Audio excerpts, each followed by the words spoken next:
안녕하십니까, 박병욱입니다. 중앙일보 6일자의 그 사설인데요. 의원에 대한 당론 겁박은 헌법 위반이다, 이런 자에 이제 사설을 올려놨는데, 더불어민주당 이재명 대표는 지난 3일 22대 총선 당선인 총회에서 당론으로 어렵게 정한 법안들도 개인적인 이유로 반대해서 추진이 멈춰버리는 사례를 몇 차례 봤다며 그건 정말로 옳지 않다고 말했다. 이 대표는 우리가 독립된 헌법 기관들이기는 하지만 한편으로 민주당이라는 정치 결사체의 구성원이라며 최소한 모두가 합의하고 동의한 목표에 대해서는 자신의 신념과 가치에 양심에 상반한 것이 아니라면 따라주는 것이 바람직하다고 말했다. 이번 총선에서 비명행사 공천을 통해 당내 견제 세력을 제거한 이 대표는 지금 민주당의 절대 권력자다. 그런 그가 소속 의원들에게 당론에 따르라고 공개 압박한 것은 어떤 단서를 달든 당내 민주주의를 위협하는 발언이다. 헌법 46조 2항은 국회의원은 국가이익을 우선하여 양심에 따라 직무를 행한다고 규정했다. 국회법 114조 2항에도 의원은 국민의 대표자로서 소속 정당 의사에 기속되지 않고 양심에 따라 투표한다고 되어 있다.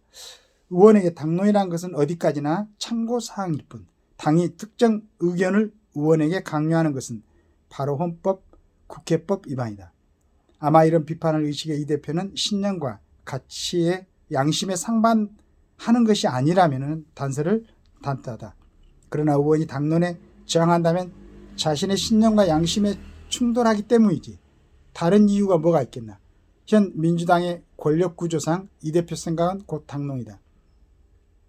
의원들에게 내 말을 잘 들으라고 요구한 것이나 마찬가지다.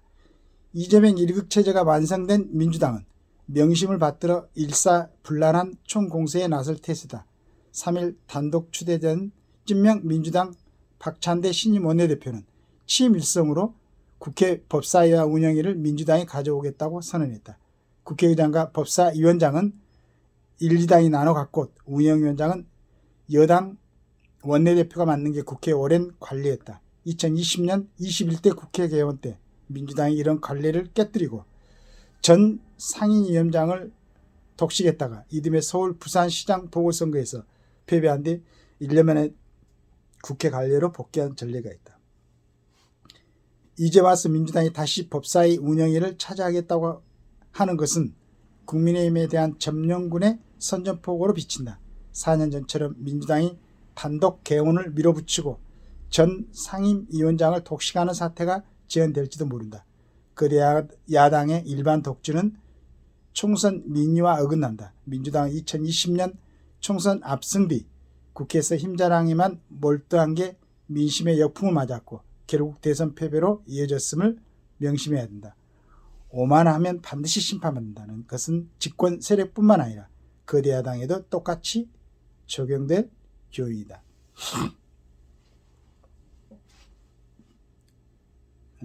자신감에 찬 이재명 대표였던 그 국회에서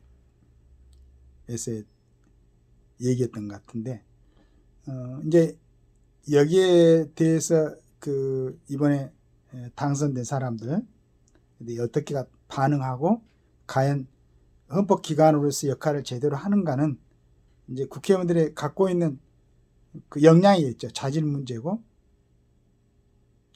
또 그런 부분에 대해서 국민들이 어떤 시각으로 봐주냐에 따라서도 그런 결정이 아마 되는데 중요한 요소로 작용을 할 겁니다.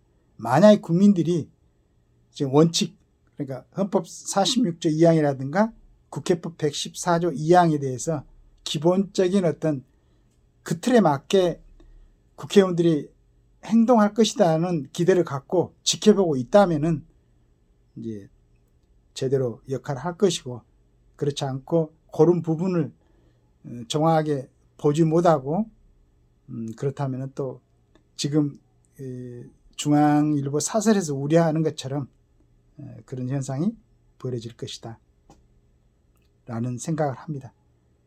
좀 21대보다는 좀 더 향상되고 나은 그러한 모습이 보여줬으면 좋겠습니다. 감사합니다.